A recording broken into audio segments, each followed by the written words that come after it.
मजीद videos को देखने के लिए रियलिटी टेक्स को सब्सक्राइब करें और बेल आइकन को दबाना मत भूलें ताकि आने वाली लेटेस्ट वीडियोस आपको बर वक्त मिल सकें। दोस्तों, क्रिकेट की दुनिया में वसीम अकरम एक ऐसा नाम है जो किसी भी तारुफ का मोहताज नहीं है और इसमें भी कोई शक की बात नहीं है कि अगर दुनिया वसीम अकरम जैसा कोई और बॉलर ढूंढने लगे तो शायद ही सालों बाद इनको कोई ऐसा बॉलर मिल सके।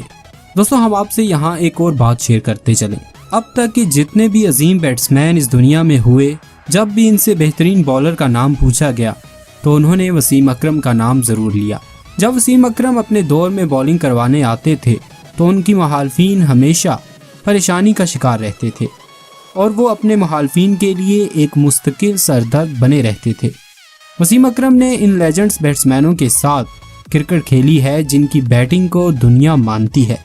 मिसाल के तौर पर वसीम अकरम तेंदुलकर के साथ खेले हैं, वो विवियन रिचर्ड के साथ खेले हैं। इसके अलावा वो स्टीव वॉक और रिकी पॉन्टिंग जैसे अजीम बल्लेबाजों से भी खेले हैं। इन सब बैट्समैनों ने हमेशा वसीम अकरम को दुनिया का सबसे बेहतरीन बॉलर तस्लीम किया है। यही वजह है कि आज तारीख वसीम अकरम को क्रिकेट की दुनिया में एक लेजेंड के नाम से याद करती है। वसीम अकरम ने अपने इंटरनेशनल कैरियर में बहुत सारे लेजेंड के साथ क्रिकेट खेली और इस दौरान बहुत ज़्यादा कामयाबियां भी समेटी। मगर अगर हम बात करें कि वसीम अकरम किस ऐसे बैट्समैन को सबसे ज़्यादा याद करते हैं या फिर किस बैट्समैन को समझते हैं कि इसने वसीम अकरम को इनके इंटरनेशनल कैरियर में सबसे ज़्यादा परेशान किया, तो वसीम अकरम ने फौरन साबिक न्यूजीलैंड के कप्तान मार्टिन क्रो का नाम लिया।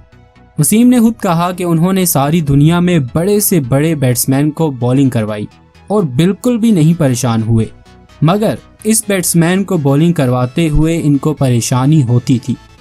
उन्होंने खुद कहा कि उन्होंने अपने इंटरनेशनल कैरियर में जितने बैट्समैनों को बॉलिंग करवाई है, इनसे में मार्टिन क्रो सबसे ज़्यादा मुश्किल बैट्समैन थे।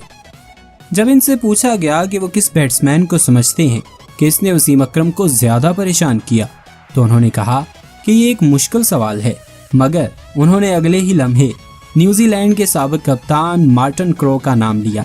उन्होंने कहा कि वो वाहिद खिलाड़ी था जो कि हर हाल में हमसे रन्स ले लेता था और इसकी सबसे बड़ी वजह ये थी कि वो फ्रंट फुट पर आकर खेलता था।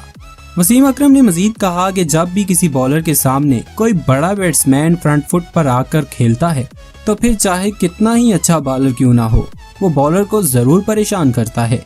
और कुछ ऐसा ही मामला मार्टिन क्रो का था। जब वो फ्रंट फुट पर आता था तो फिर इसको गेंद करवाना मुश्किल हो जाता था, क्योंकि अगर इस कंडीशन में हम इसको शॉर्ट बॉल देते थे तो वो इसको भी बहुत अच्छा खेलता था और कभी कभी ऐसे भी लगता था कि वो अपनी मर्जी से हमसे बॉलिंग करवा रहा है और वो फिर जैसे चाहे खेलता था।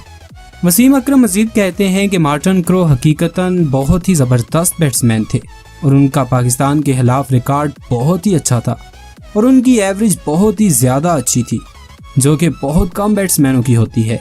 इनकी एवरेज 57.23 की थी। इसके अलावा मार्टिन क्रो ने पाकिस्तान के खिलाफ 2 सेंचुरी और 650 भी स्कोर किया हुआ है। वसीम अकरम ने मार्टिन क्रो को सिर्फ एक बार आउट किया है, मगर वकार यूनुस इसको 3 टेस्ट मैचेस के दौरान 2 दफ़ा आउट कर चुके हैं। और जहां तक मार्टिन क्रो की वसीम अकरम के खिलाफ रन्स बनाने की एवरेज है तो वो 50 है। वीडियो को आखिर तक देखने का बहुत शुक्रिया। अपना और अपने प्यारों का ख्याल रखिएगा। अल्लाह हाफिज।